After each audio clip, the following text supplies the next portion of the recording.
Here's a school with enviable new facilities and buildings. But something is amiss. The bursar is scraping off chewing gum, the sports pitches don't have the correct markings, and the newly installed water fountains aren't working. Hornsey School for Girls is a large comprehensive with specialist performing arts college status in North London. It was one of the first schools in the country to receive Private Finance Initiative (PFI) funding. Over the next few years, many more schools will be funded in this way under the Building Schools for the Future programme. The way PFI works is that a private contractor provides funding for large projects in return for long-running maintenance and management contracts. But what are the implications of being part of a PFI scheme for a school trying hard to save money? Claire Dix is a DCSF procurement expert. Her challenge is to see if she can help Hornsey School for Girls get real value for money. First, school bursar Breda Donoghue and head teacher Andy Yarrow show us what the injection of PFI cash has done for the school. One was this building we're standing in now. This is a performing arts building. This is what I often call our jewel in the crown because it's a lovely building, an excellent learning environment for the students. And this building for us is particularly important because for the last 4 years we've been a specialist performing arts school. And so this has put across a very powerful message about how important music and drama and the arts are for us here at Hornsey.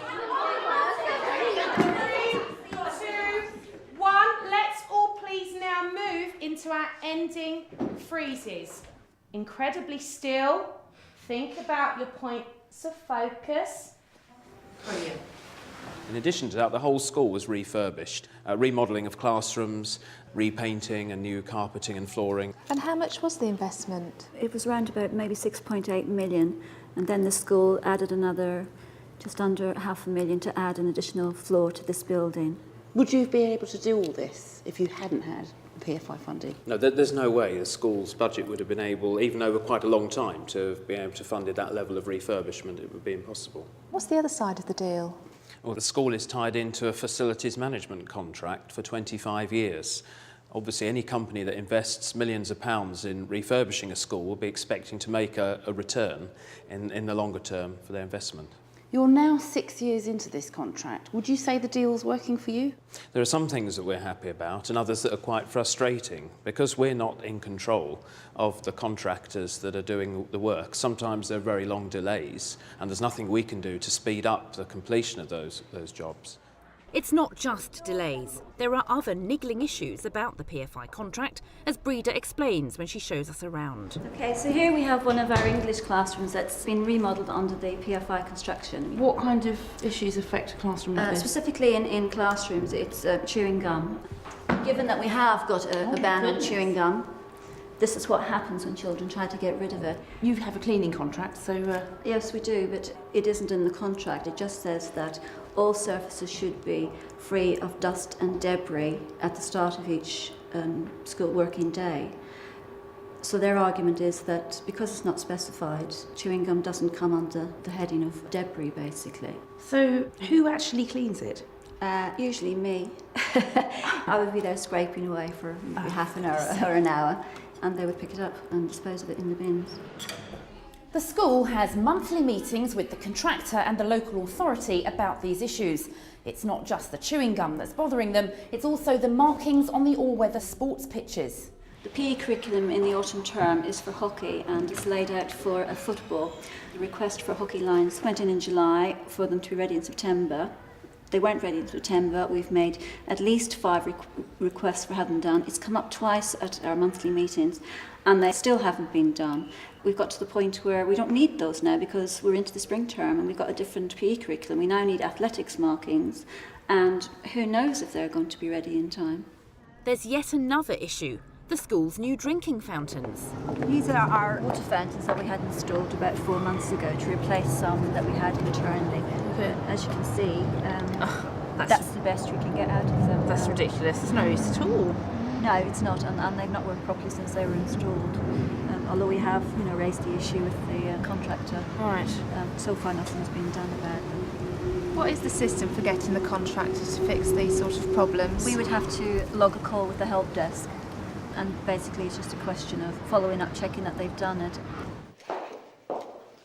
So Claire, what are your first thoughts? Well, there are two aspects here, and critically, because the school is operating under a majority of PFI contracts that have another 19 years to go, it's really quite critical that they manage the contracts much better. So there's large elements of contract management advice that's needed here. And then the second aspect is really looking at the contracts that they do have influence over and ensuring that they really do get really good value for money. Okay. Well, while we go off and do our research, here's our cautionary tale. A very large rural comprehensive wanted its students to look smart for games. They decided to source polo shirts embroidered with the school logo. They calculated the contract had a potential value of £15,000. They prepared a specification and sent tenders out to prospective suppliers. They were pleased with the response and the samples they received. They picked a supplier and placed an order. The first delivery arrived and everyone was very excited about trying on the new shirts emblazoned with the school logo. However, they quickly realised that they were all adult sizes and too big for many of the children. The school had forgotten to specify the right size. Oops. Because of the PFI contract at Hornsey School for Girls, there are only limited areas of the budget which Andy and Breeder have control over. So it makes Claire's task of finding worthwhile savings very difficult. There's catering, which is nil cost to the school. On photocopiers, which cost the school £40,000 per year, Claire's found a better deal by looking at consortia prices for similar machines. This would save the school £5,000 per year. Stationery costs Hornsey School £130,000 a year, which works out at £90 per pupil. Claire did a benchmarking exercise and discovered that other schools spend between £30 and £80 per pupil per year. Hornsey should be able to cut back and thus save around £15,000 a year. That makes a total saving of £20,000 per year. What does Andy think about that? Well, definitely good news, certainly. One wouldn't want to turn down £20,000, but bearing in mind that our school's budget is over £7 million, it somewhat puts that into context and shows there isn't really very much room for manoeuvre, largely because of the PFI contract that we've been discussing.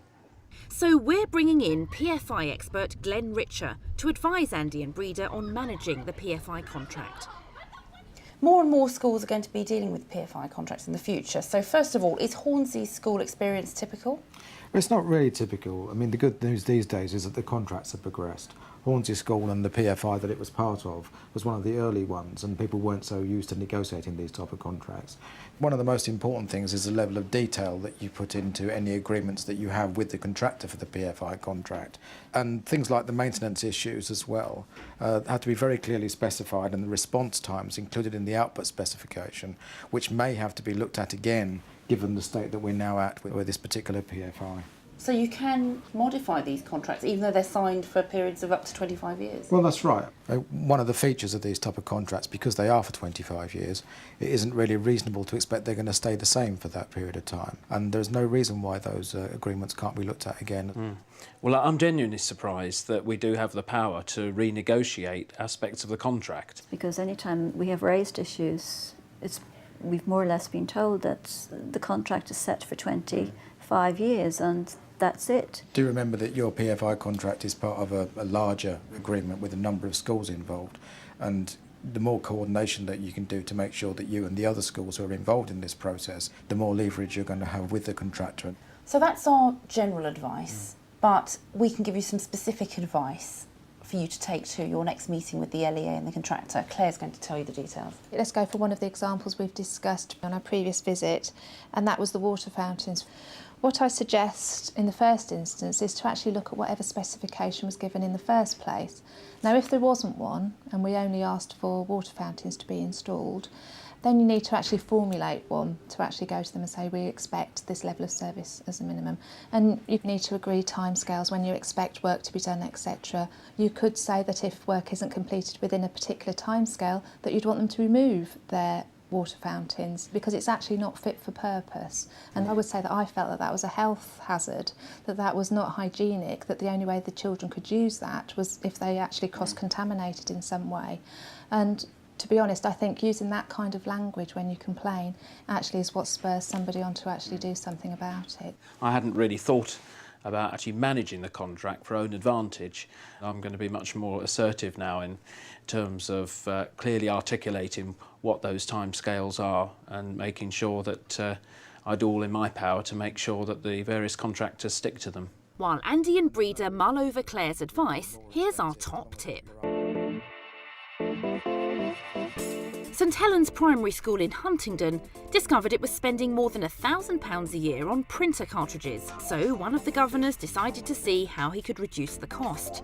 I contacted my local consortia supplier who listened to our requirements and then recommended that we go for the latest multifunctional device. The idea is that instead of using 20 standalone printers, all the school's computers will be networked to this one central machine, which can also fax and scan in colour and print and staple booklets. The big advantage of a multifunctional device is that your cartridge costs and maintenance are covered in your basic cost per copy, which then makes a huge savings. You don't need to buy the expensive cartridges anymore.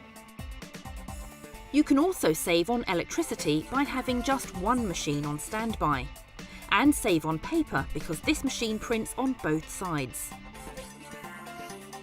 St Helens Primary School will cut its printing costs by £700 per year. Contact your local consortium for advice on network printing and save money. It's 2 weeks since we were at Hornsey School for Girls, and I've come back to find out how Breeder and Andy get on today at their meeting with the contractor and the local authority. We weren't allowed to film the meeting, but 2.5 hours later, what do you think, Breeder? Well, I think we made marginal progress, put it that way, and certainly that the advice that we were given by Claire has helped a lot. Knowing the contract, we were able to bring aspects of that into it during the meeting, checking on things and refuting some statements that were made. So from that point of view, it was good. And we've also been able to clarify what the penalty clauses is, what happens if work doesn't get done.